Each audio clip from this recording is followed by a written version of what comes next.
dan sebaliknya. Nabi SAW mengingatkan, wa syarru nisaikum al-mutabarrijat al-mutakhayyilat wa hunnal munafiqat la yadkhulnal jannata minhunna illa mithlul ghurabil a'sam. Dan seburuk-buruk wanita kalian, seburuk-buruk wanita kalian al-mutabarrijat, yaitu wanita yang suka berdandan untuk orang lain, berhias, dia berdandan tapi untuk bukan suaminya, untuk dipuji oleh orang lain, untuk menjadi tipuan bagi orang lain. Al-mutakhayyilat, kalau dia sudah berhias untuk dilihat oleh orang luar, maka pasti dialah orang-orang yang memiliki hati yang tinggi, sombong. Dia senang dipuji akan kecantikannya, dia senang untuk dilihat sebagai orang yang hebat, yang cantik, yang luar biasa, yang dan sebagainya. Maka dia tidak memiliki hati yang rendah hati. Hatinya tinggi, hatinya sudah merasa ujub dengan apa yang dia miliki, padahal semua kebagusan wajah ini hanyalah cuman kulit yang melapisi daging saja. Kalau itu semuanya sudah tidak ada, kulit ini terkelupas sedikit saja, sudah tidak ada kebagusan dari wajah ini, tidak ada. Dan Nabi SAW mengingatkan, hunnal munafiqat, wanita-wanita seperti itu adalah wanita-wanita yang munafiqat. Nabi SAW ingatkan, la yadkhulul jannata minhunna illa mithlu ghurabil a'sam, mereka tidak akan bisa masuk surga seperti susahnya untuk mendapatkan gagak yang ada warna putihnya. Burung gagak ini rata-rata hitam semuanya. Ada jarang sekali gagak yang ada warna putihnya. Wanita yang seperti ini adalah wanita-wanita yang susah masuk surga. Hunnal munafiqat, karena mereka adalah ciri wanita-wanita munafik.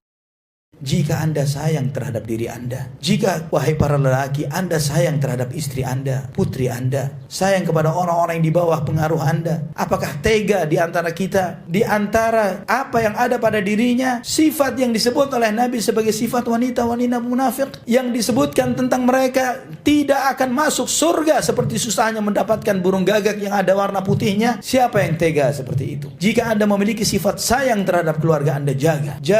Nabi SAW sering mengingatkan terhadap para wanita, bahkan pada waktu salat Id. Secara khusus Nabi SAW mengingatkan, ya ma'syaran nisa tasaddaqna wa akthirna al-istighfar fa inni ra'aitukunna akthara ahlin nar. Wahai para wanita, banyak-banyaklah kalian sedekah, banyak-banyaklah kalian memohon istighfar kepada Allah, karena ketika aku melihat di neraka yang paling banyak adalah kalian. Allahul musta'an, Allahul musta'an, wala haula wala quwata illa billah.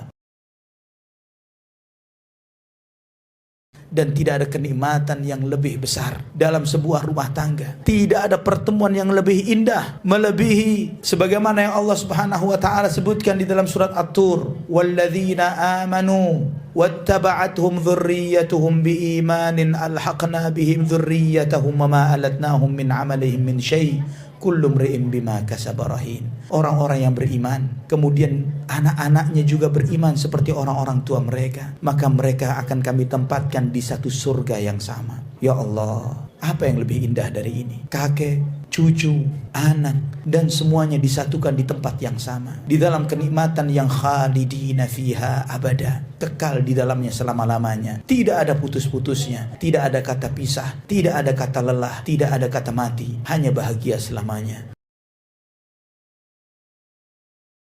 Khadijah binti Khuwailid radhiyallahu anha, pernah sekali waktu ketika malaikat Jibril alaihi salam sedang bersama Nabi sallallahu alaihi wasallam. Kemudian malaikat Jibril mengatakan, ya Rasulullah, hadhihi Khadijah atatka, fa idza atatka fa aqri 'alaiha as-salama min rabbiha wa minni. Wahai Rasulullah, sebentar lagi Khadijah datang menghampirimu. Dia membawa nampan, di situ ada makanan, minuman dan lauk makanan untukmu ya Rasulullah. Dan jika Khadijah sudah dekat, sudah menghampirimu ya Rasulullah, sampaikan salam dari Allah Subhanahu wa taala untuk Khadijah. Allah Rabbul Alamin kirim salam untuk Khadijah, dan sampaikan salam dari aku Jibril kepada Khadijah. Wa basyirha bi baitin fil jannah la qasaba fiha wala sakhab. Sampaikan kepada Khadijah bahwa Allah Subhanahu wa taala telah sediakan baginya istana di surga dari mutiara berwarna hijau yang dia tidak akan mendengarkan suara gaduh di sana dan dia tidak akan pernah kelelahan di surga. Para ulama menjelaskan kenapa disebutkan dua sifat, dia tidak akan mendengarkan suara gaduh dan tidak akan merasa kelelahan di surga. Dijelaskan oleh para ulama ini sebagai al-jaza'u min jinsil amal, bahwa Allah akan membalas seseorang sesuai dengan bagaimana dia berbuat. Khadijah, siapa yang tidak kenal dengan dia? Seorang wanita terhormat walaupun sebelum dinikah oleh Nabi SAW. Seorang wanita yang memiliki harta, beliau cukup kaya dan beliaulah yang menjadi investornya Rasulullah SAW di salah satu perdagangan beliau sebelum beliau menikah. Namun keterhormatan dirinya, harta yang dia miliki tidak membuat dirinya menjadi tinggi hati di hadapan sang suami. Tetap dia merendahkan hatinya di hadapan sang suami. Dia taat kepada suaminya. Dia, Khadijah radhiyallahu anha, tidak pernah meninggikan suaranya di atas suaminya. Tidak pernah menolak dan mengatakan tidak kepada suaminya. Dia selalu mensupport suaminya. Tidak pernah nada suaranya sama tingginya dengan sama sang suami. Selalu di bawahnya. Dan dia meletihkan dirinya untuk mensupport dan mendukung suaminya. Untuk melayani sang suami. Radhiyallahu anha wa ardhaha. Oleh karena itulah disebutkan la sakhaba fiha wala nasab. Maka Khadijah, dia akan diberikan istana dari mutiara hijau di surga yang dia tidak akan mendengar suara gaduh, hiruk pikuk di sana dan dia tidak akan pernah letih.